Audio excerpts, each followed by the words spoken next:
Hello friends, मैं अमृता मिश्रा आप सभी का स्वागत करती हूँ। फ्रेंड्स, आपका दिन शुभ हो, मंगलमय हो। सभी माताओं बहनों को करवा चौथ व्रत की बहुत बहुत हार्दिक शुभकामनाएं।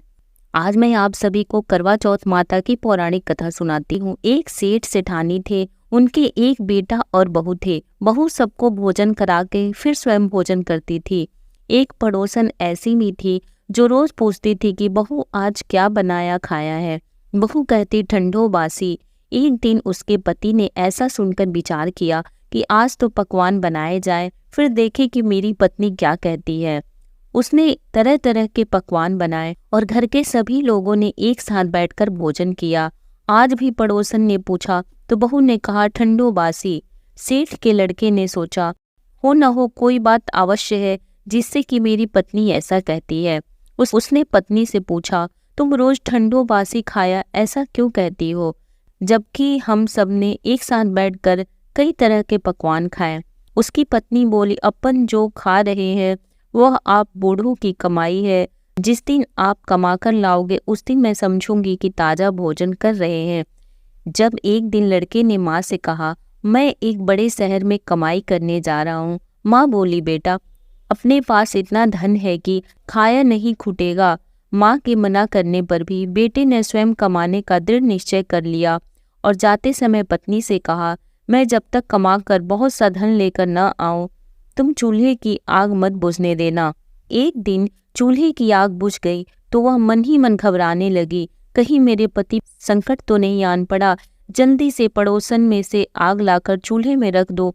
ऐसा विचार करके पड़ोस में गई। वहां पड़ोसन चौथ माता का व्रत पूजन कर रही थी। पड़ोसन ने कहा, थोड़ी देर में आकर ले जाना। बहू ने पड़ोसन से पूछा, आप यह व्रत क्यों करती हैं, इससे क्या मिलता है। पड़ोसन ने कहा, चौथ माता के इस व्रत को करने से अन्न लक्ष्मी मिले और मनोकामना पूरी हो। अब बहू भी चौथ माता का व्रत करने लगी। दीवार पर चौथ माता बनाई। उस दिन घी गुड़ का चूरमा बनाकर रात्रि को चंद्रमा को अर्घ्य देकर भोजन करती। ऐसा करते करते बहुत दिन हो गए।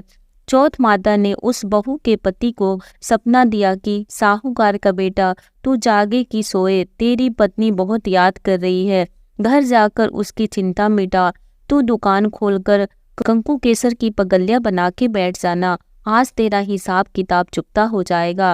अब तो चौथ माता ने जैसा कहा था वैसा ही हुआ। उसने घर जाने की तैयारी की और गाड़ी भर के धन दौलत लेकर चल दिया। रास्ते में एक बड़ा सा काला नाग थन फैलाए बैठ गया और कहने लगा, आज तो मैं तुझे डसूंगा, छोड़ूंगा नहीं। आज तेरी आयु पूरी हो गई है। सेठ ने लड़के से कहा, आज चौथ माता ने मुझे सपना दिया है तो मैं पत्नी से मिलने घर जा रहा हूँ। वहाँ मेरी पत्नी बहुत चिंता कर रही है। मैं उससे मिलकर जरूर आऊँगा, तब तुम मुझे डस लेना। नाग ने कहा, तुम शपथ पूर्वक कहकर जाओ तो मैं तुम्हें जाने दूंगा, परंतु लौट कर नहीं आए तो तुम्हारे घर आकर मैं तुम्हें डस लूंगा। इस प्रकार सर्प को वचन देकर वह अपने घर पहुंचा। वहां सभी से हंसी खुशी से मिला और भोजन करके उदास होकर बैठ गया। उसकी पत्नी ने उदास होने का कारण पूछा तो पति ने काले नाग वाली बात बताते हुए कहा, यदि मैं उसके पास नहीं जाऊंगा तो वह घर आकर ही मुझे डस लेगा। पत्नी बहुत चतुर थी। उसने कहा कि आप घबराओ नहीं, लेट जाओ, मैं एक उपाय करती हूँ। पत्नी ने कमरे की 7 पेड़ी धोई। पहली पेड़ी पर रेत, दूसरी पर इत्र, तीसरी पर गुलाल फूल, चौथी पर कंकु केसर, 5वीं पर लड्डू पेड़ा, 6ठी पर गादी गलीचा और 7वीं पेड़ी पर दूध का कटोरा भरकर रख दिया। इस प्रकार वह 7 पेड़ी सजा कर बैठ गई। आधी रात होते ही नाग आकर पेड़ी चढ़ने लगा। पहली पेड़ी पर रेत में लेट गया और कहने लगा कि सेठ की बहू ने आराम तो बहुत दिया, पर बचनों से बंद कराया हूँ, सो डसूंगा अवश्य ही।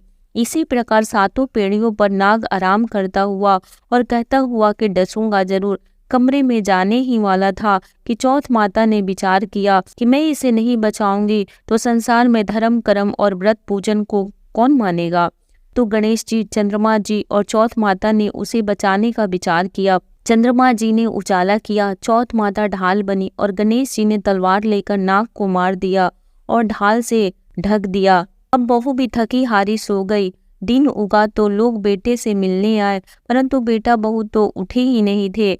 बहुत देर हो गई तो माँ उन्हें उठाने गई। माँ ने सातों पीढ़ियों पर जो कुछ देखा तो बहुत घबराई और बेटा बहू को आवाज लगाई। बेटा बहू उठे तो देखा कि एक ढाल तलवार वहां पड़ी है। अब ढाल उठाई तो वही काला नाग मरा हुआ पड़ा है। बेटा बहू ने सोचा कि आज तो धर्म कर्म ही आड़े आए।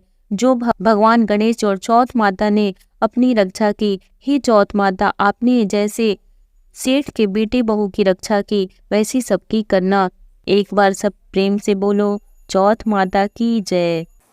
अगर ये कथा आपको अच्छी लगे तो प्लीज़ लाइक करें, शेयर करें, चैनल को सब्सक्राइब कर लें, बेल नोटिफिकेशन को प्रेस कर लें ताकि जब भी मैं कोई नई वीडियो अपलोड करूं उसकी नोटिफिकेशन सबसे पहले आपको मिले। एक बार सभी कोई प्रेम से बोलिए, करवा चौथ माता की जय।